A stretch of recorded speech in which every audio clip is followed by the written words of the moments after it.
নমস্কার বন্ধুরা, আশা করি তোমরা সকলে খুব ভালো আছো আর আমিও ভালো আছি। আমার চ্যানেলে তোমাদের আরও একবার স্বাগত।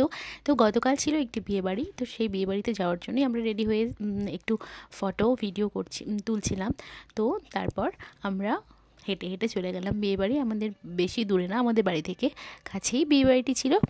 তো আমরা বিয়েবাড়িতে ঢুকছি, এই যে তার সামনের যে রাস্তা, সেই রাস্তাটি।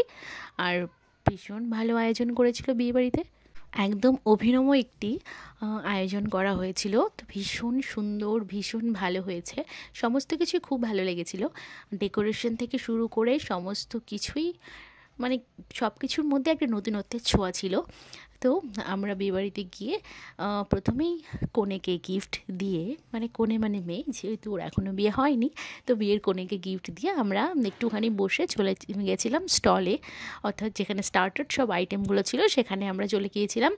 তো তারপর এখানে গিয়ে দেখি অনেক স্টল বসেছে, তার মধ্যে ছিল চা, কফি, তারপর সুইট কর্ন দিয়ে কিছু একটা বানাচ্ছিল, তারপর ছিল চিকেন পকোড়া, মিষ্টি পান, এটা খাওয়ার পরে খাওয়া হবে, তারপর ছিল ফুচকা, আইসক্রিম, আরও অনেক কিছু ছিল। তো এগুলো খাওয়ার পর আমরা চলে যাচ্ছিলাম মেন কোর্সে। তো এখানে বুফে সিস্টেমও ছিল, তো আমরা বুফেতে খাইনি, বসেই খেয়েছিলাম। আর এই যে আমাদের পূজা আর মিষ্টি ওরাও বসেছিল, মানে আমার ননদ, পাড়াতো ননদ। তো ওরা দুজন বললো যে আমাদেরকেও ব্লগে নিয়ে নাও, তাই ওরা হাই করে দিল। এই যে আমরা এখন খেতে বসে গিয়েছি, আমি, মা, মামনি আর মামি চারজন এক টেবিলে বসেছি, আর পেছনে বাবা ভাই বসেছে। আর ও তখনও পৌঁছায়নি, তো আমরা আগে খেয়ে নিয়েছিলাম, ও পরে খেয়েছে। আর এই যে মেনু কার্ডটাও তোমাদের একটু দেখিয়ে দিলাম। আর এই যে আমরা খাওয়ার জন্য অপেক্ষা করছি। তো প্রথমে দিয়েছিল পনির, তারপর তার সঙ্গে বেবি নান।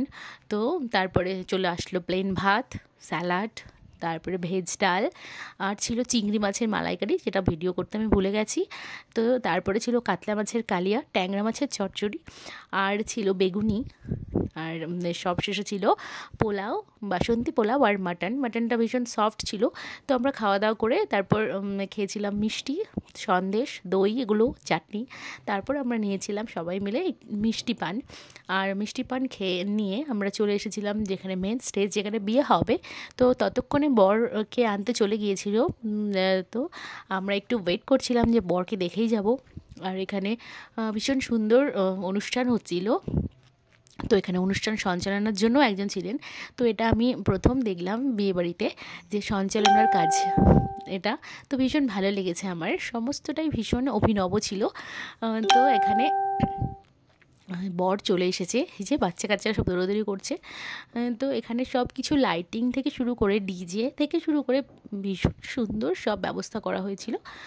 তো এই যে আমরা অপেক্ষা করছিলাম যে বরকে দেখে যাব, কিন্তু তারপর ভাবলাম চলে যাই, কিন্তু বাইরে রাস্তায় এতটাই ভিড় ছিল যে আমরা আর পেরোতেই পারছিলাম না। তো তাই জন্য আমরা বাধ্য হয়ে বসেছিলাম, যে মানে অনেকটা রাতও হয়ে গিয়েছিল, তো বাড়িও আসতে হবে আবার হেঁটে হেঁটে। তো সেই জন্য আমরা একটু ভাবছিলাম যে চলে যাই, কিন্তু তারপরে দেখলাম যে না, বেরোনোর কোনো রাস্তাই নেই। এই যে বর চলে এসেছে গেটে, তো ওখানে সবাই নাচানাচি করছিল।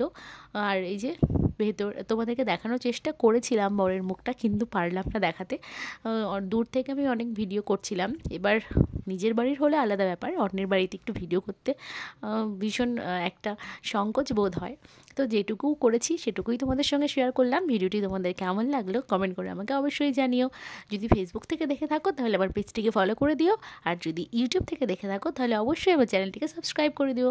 আর এগুলো হচ্ছে বিয়ের কিছু ছবি। তো তোমরা সবাই খুব ভালো থেকো, সুস্থ থেকো, টাটা।